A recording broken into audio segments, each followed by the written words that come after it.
Hello. The title of this lecture is Frontiers and Revolution.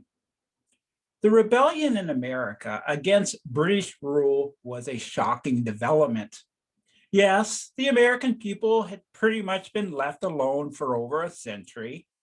There were annoying mercantile regulations, but overall, there was no heavy-handed control from London. Parliament passed bills to control colonial activity, but enforcement was minimal. British politicians had many issues to deal with at home and elsewhere. In America, the abundance of land and westward movement, at least to the Appalachian barrier, presented opportunities to those who wanted to become a free landowner. On the frontier, one could avoid submission to authority. But the idea of revolt against the mighty British Empire was another matter. Most Americans lived near the coast, and their interaction with Britain was significant. There was a limit to any process of Americanization. Later, the large number of loyalists demonstrated this. Only serious circumstances could push the American people to take the giant step of revolution. As Americans pressed westward, there was increasing conflict with Native Americans. Missionaries sought to reach the Indians with a gospel message, but other Americans focused on taking over Indian territory. For example, Americans encroached on the Pequots of the lower Connecticut River Valley and carried through with devastating attacks in the late 1630s. In 1675 and 76, an Indian chief named King Philip united the Wampanoags and other tribes for attacks on dozens of New England villages and towns. During this war, hundreds of Indians and about 600 English lost their lives. The eventual victory of the English foreshadowed the decline of Native Americans, unable to repel the superior numbers of the English. The worsening relations also led to Indians mostly siding with the French against the English. The French were mainly interested in the fur trade, and they provided a market for Indians who traded furs, whereas the focus of most frontier Americans was on taming the land for agriculture and settlement. But settlement hindered fur trading operations. Both France and England vied for power in North America. Whereas the French in New England experienced slow growth throughout the 17th century, the English who settled in America increased their numbers at a fast pace. They were almost all English, with a small number of Irish, Scottish, and Western Europeans. In the beginning, the French and American colonies had little contact with each other. That is, the colonists had little contact. Using Indian trails for inland routes, ambitious Americans pushed westward without ever seeing a Frenchman. By the late 17th century, however, there was conflict between the English and French over the fur trade. For example, while some Americans pursued fur trade activity in the New York interior, the French did likewise from the north. Further to the west, French explorers and fur traders by 1682 had claimed the Mississippi River region named Louisiana. It was claimed for France. Conflict was around the corner. In the middle of this conflict were Native Americans who were prodded to fight for either side. Responding to Iroquois attacks on New France, the French initiated surprise raids on American settlements. Small wars in North America took place in the late 1600s and early 1700s between France and England. In the 1740s, once again, England and France were at war. The most serious battle was the English and American assault on Fort Louisbourg in 1745 in today's Nova Scotia. After 7 weeks of bombardment, the fort fell. But peace treaty negotiations in 1748 gave Louisbourg back to the French. Several years later, military conflict began in the Ohio country. This was the start of the French-Indian War that 2 years later merged with the 7 Years' War. The French viewed possession of the Ohio country as essential for control of the fur trade and the good maintenance of good relations with Indians. In 1754, Governor Duchesne sent 800 troops into the Ohio Valley, where they destroyed American posts under construction. There, the French built Fort Duchesne. American troops responded under the command of George Washington, but they lost to the French and their Indian allies. The British sent Major General Braddock to North America with the instructions to attack the French at Acadia, Lake Champlain, Fort Niagara, and Fort Duchesne. In today's New Brunswick and Nova Scotia, the French-speaking Acadians, numbering around 12,000, were part of the trading network of the North Atlantic.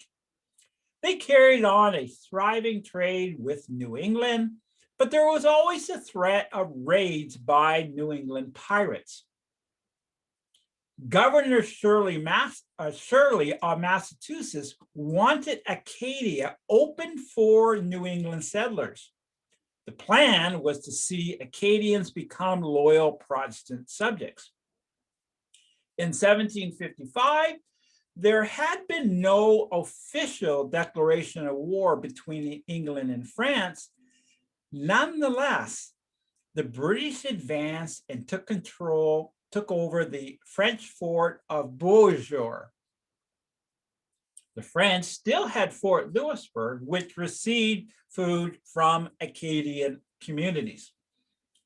The British strategy was to terminate this supply by deporting the Acadians who were unwilling to become loyal subjects. Within an 8-year period, between 6,000 and 10,000 Acadians were deported and scattered far and wide, some of them to the American colonies. Soon the war grew. The 7 Years' War was a global conflict that took place in Europe, India, the Caribbean, and North America. New France was hampered with many military shortcomings when Britain formally declared war on France in 1756. Surprisingly, with their shortcomings, the French did score some earlier victories in America. British General Braddock, whose goal was to capture Fort Duchesne in 1755, was ambushed by French and Indian allies. In the summer of 1756, French regular troops, French Canadian militia, and Indians captured Oswego. The following year, the French captured Fort William Henry. This was the high point of French success. The tide began to turn in 1758. Prime Minister William Pitt committed the British to go all out. Fortunately for the British and Americans, there were serious divisions between French Canadians and the French. There was disagreements among the troops. In 1758, the French lost Louisbourg. The British also scored victories on the western flank. Fort Duchesne, Fort Oswego, and Fort Frontenac fell to British forces. Actually, the French destroyed Fort Duchesne knowing that they could not hold off the British. The British built on the site, which they named after the Prime Minister. And of course, that became Pittsburgh, the city of Pittsburgh. In 1759, the British invasion force of 200 ships carrying 8,500 soldiers and 13,000 seamen made its way up the St. Lawrence under the command of General James Wolfe. In September, Quebec fell to the British. And in the following year, there was the defeat of Montreal. So the French were no longer a threat to the American people. Anglo-American ties were strong for the most part, but mercantilism increasingly frustrated some Americans.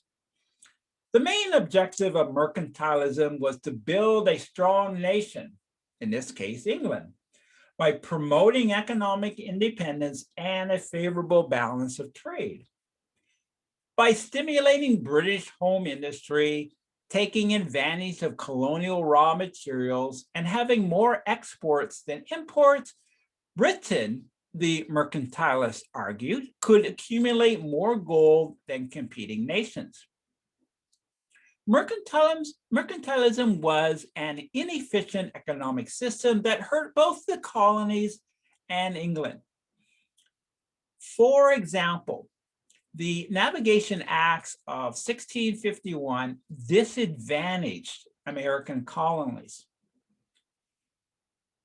And this was one of the statements from that act. Quote, "No goods of the growth or manufacture of Asia, Africa, or America shall be imported into England or the dominions thereof, except in ships of which the proprietor, master, and a major of the mariners are English." Other mercantile regulations hurt American enterprise. Nonetheless, the colonies had the advantage of abundant and good land, rich natural resources, and American initiative. The colonies prospered. With the British defeat of the French, the American colonies were poised to expand west into fertile lands in the heart of the North American continent. However, no sooner had the war ended, and then the British began to alter the imperial system.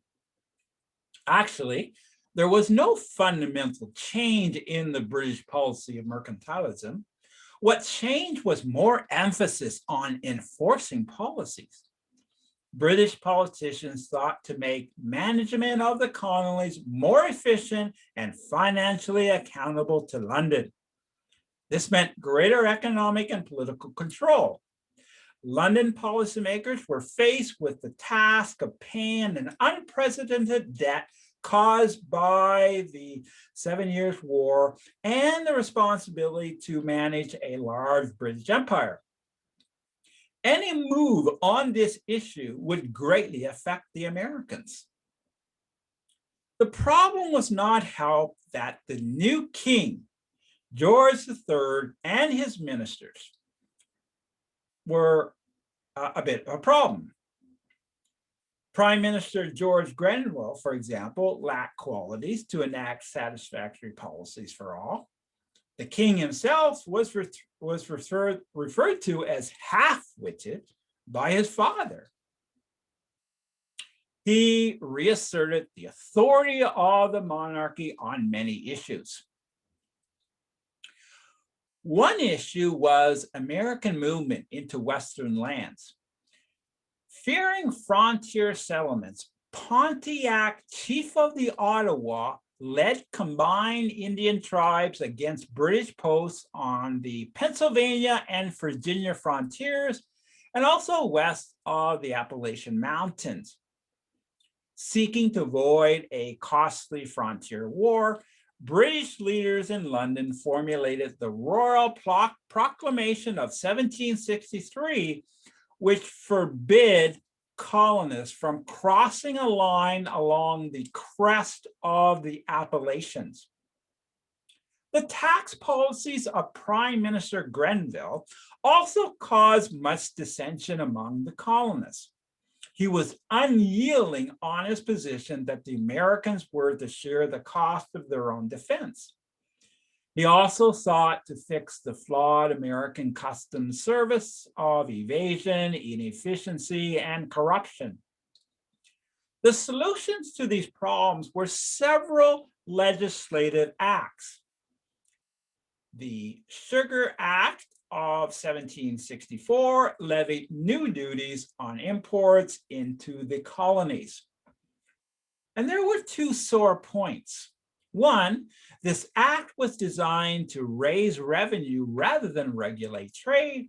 And second, although the act reduced the import duties of the Molasses Act of 1733, the government's enforcement of the act upset American merchants.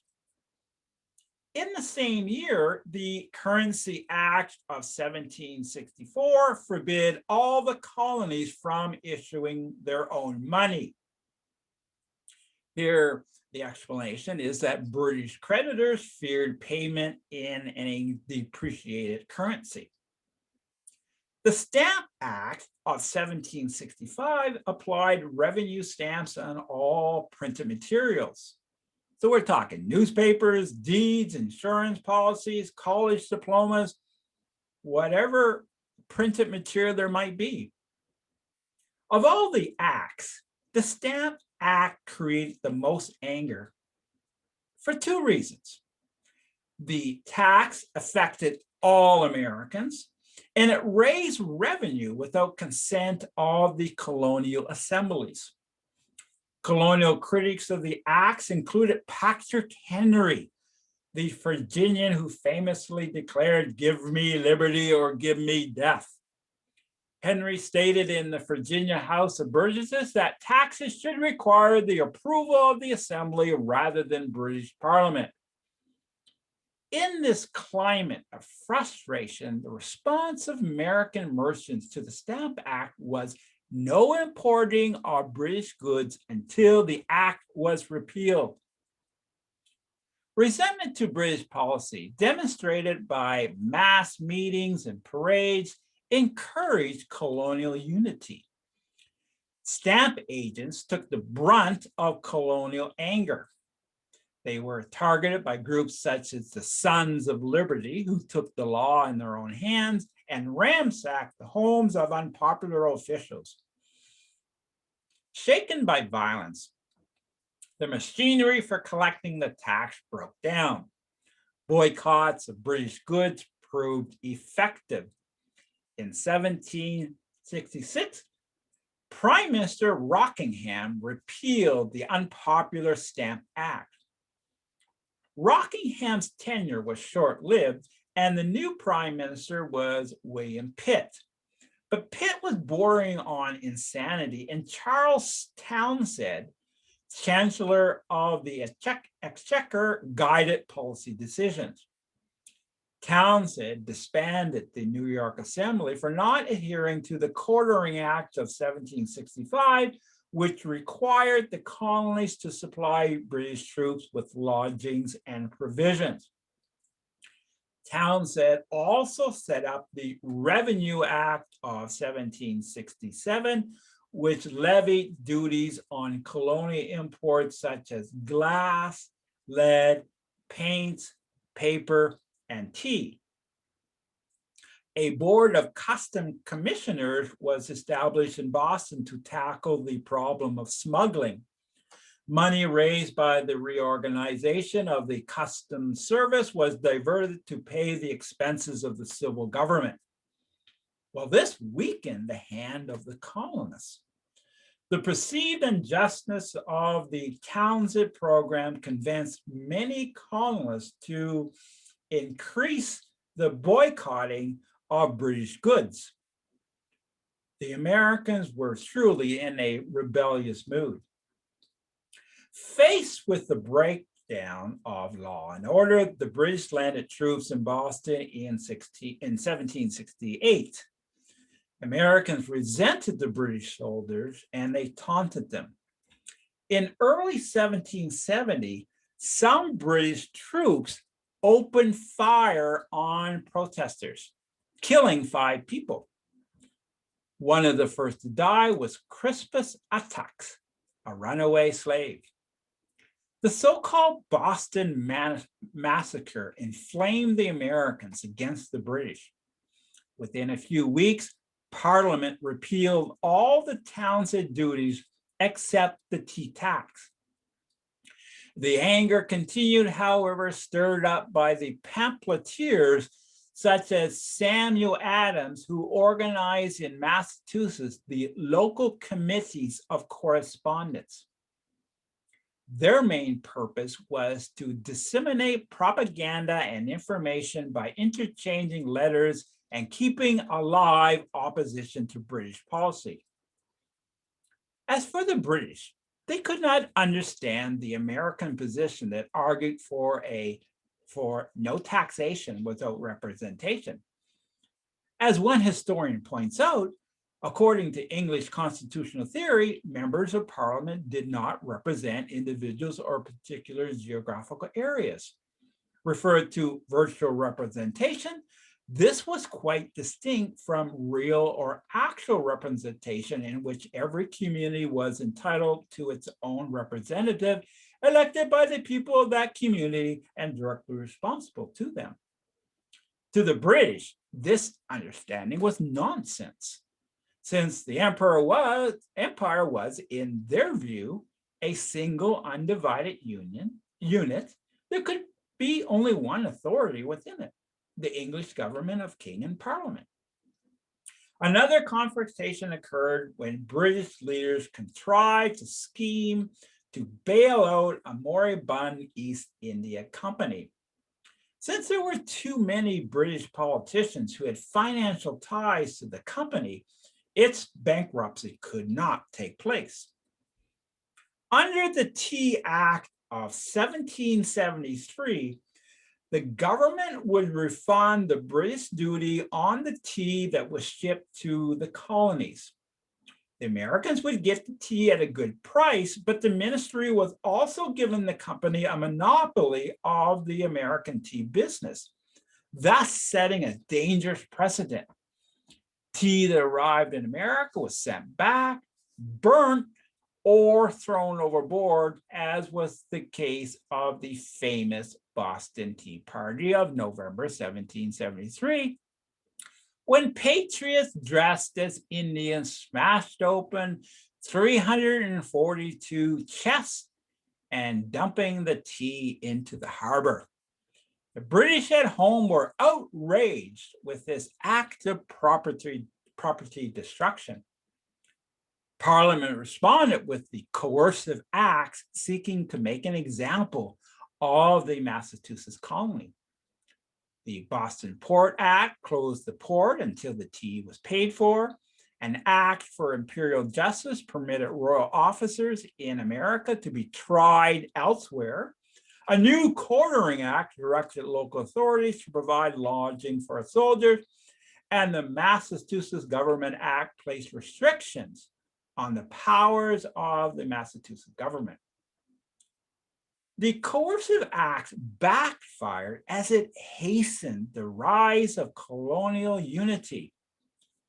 Unrelated to the coercive acts was the Quebec Act of 1774, which extended the boundaries of Quebec southward all the way to the Ohio River and guaranteed the French their Catholic religion and a few of their old customs. To the Americans, the Quebec Act was malignant. It represented a Catholic threat to a huge region that had been earmarked for Protestants. The response by the colonists was somber and serious. A Continental Congress met in September 1774 at Philadelphia to discuss colonial grievances.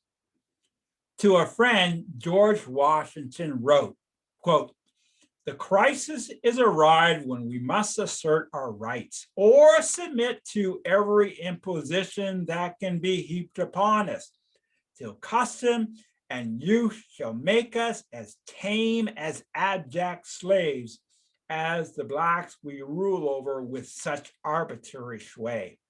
End of quote. Although it was a convention rather than a Congress, the Continental Congress did endorse resolutions that declared the coercive acts null and void and sent a statement of grievances to the king.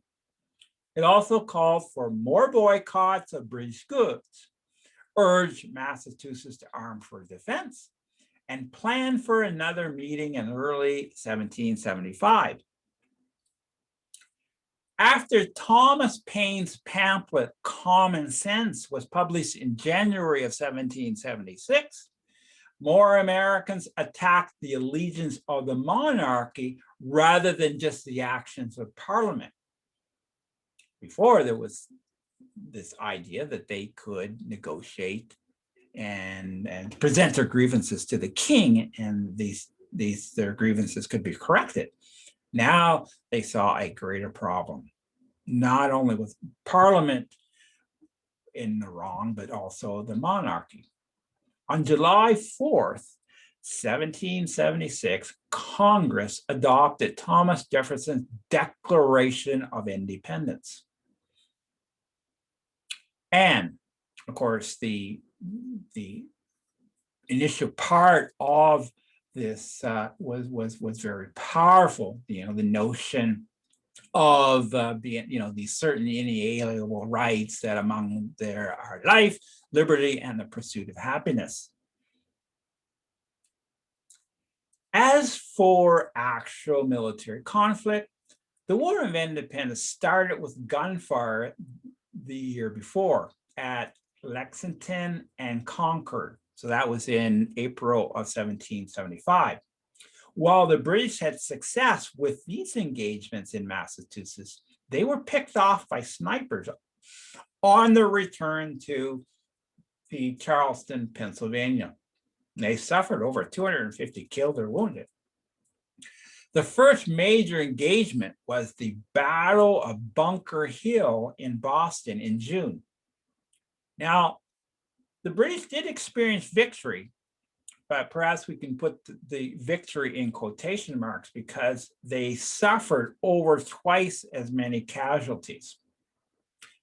Noting that Quebec had the greatest store of munitions ever assembled in America, George Washington argued that it would be, quote, folly not to do all possible to capture it, end of quote. Canada in British hands was too serious a threat to the rebelling colonies. In 1775, two armies marched north from the breakaway colonies, hoping to persuade the French Canadians to join their cause and push the British out of North America. One army traveled up the Richelieu River to Montreal, where it took control of the city. Another army led by General Benedict Arnold traveled across swamps, over icy rivers, through the dense forests of Maine to Quebec. It arrived in November 1775, that is the army of Benedict Arnold. The task of the Americans was made more difficult due to the coming of winter. The soldiers grew restless, huddled in their flimsy tents in the freezing weather. The thick stones of the Quebec fortress was another major obstacle. The Americans poured cannon fire into the walled town, but they did little damage. On December 31, the Americans marched into a blinding snowstorm, hoping to overrun the town. They were unsuccessful. The Americans had a miserable winter. They settled in behind fortifications made of snow and ice to carry on the siege. They were short on supplies. Finally, when the British Army arrived with 10,000 soldiers in May of 1776, the Americans retreated to Montreal and later left the St. Lawrence region altogether. Although the Americans had ceased to conquer Canada, the British believed they could strike a mortal blow against the revolution by attacking New York from Quebec. They attempted to do this in 1777, but they met defeat at Saratoga by a much larger American force. The major battles of the war occurred in Massachusetts, New York, New Jersey, Vermont, Pennsylvania, North Carolina, South Carolina, and Virginia. The Americans lost most of the battles. Their situation was often precarious as their army lacked adequate food, supplies, accommodations, and reinforcements. There was just not the revenue. There was lack of actually even political will in some sense, where you would find that particularly Washington, he would beg for support, and there would be begging the colonies to help out with the supplies and stuff, but it was very difficult. However, there was a turning point, and that came in 1781. American and French forces defeated the British at the Battle of Yorktown in Virginia.